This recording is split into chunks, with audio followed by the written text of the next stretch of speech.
विधानसभा चुनाव के दौरान शाम 6 बजे के बाद करीब 75 लाख मतदान हुए थे और इसी आंकड़े का हवाला देते हुए चेतन अहिरे नाम के याचिकाकर्ता ने बॉम्बे हाईकोर्ट का दरवाज़ा खटखटाया था और कहा था कि ये सारे जो वोट्स थे इन्हें गैर कानूनी घोषित किया जाए और उसके हिसाब से आगे की कार्रवाई की जाए।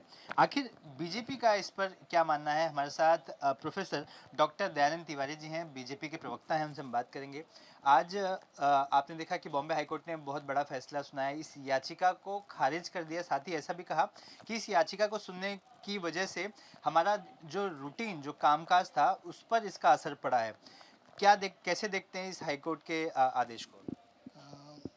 सबसे पहले तो ये है कि जो चेतन अहिरे ने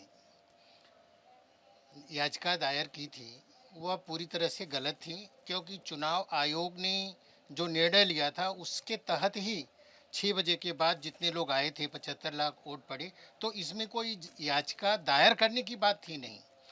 लेकिन मुझे गुस्सा इस बात का है कि प्रकाश आंबेडकर जैसा व्यक्ति जो इतना जिम्मेदार होने के बावजूद भी इतना गैर जिम्मेदारी का कार्य करता है, वो जानता है कि मोदी जी की सरकार जहाँ है, भारतीय जनता पार्टी की सरकार है, वहाँ पर चुनाव आयोग या कोई गलती नहीं कर सकता। तो संविधान के अनुरूप यहाँ पर चुनाव हुआ था और भारतीय जनता पार्टी जीत कर आई थी।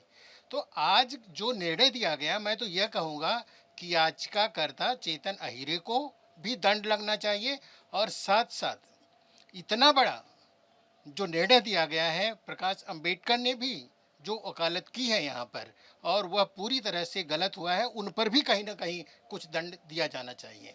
याचिकाकर्ता पर जुर्माना लगाया जा सकता है, लेकिन कोर्ट ने कहा कि हम इससे परहेज कर रहे हैं।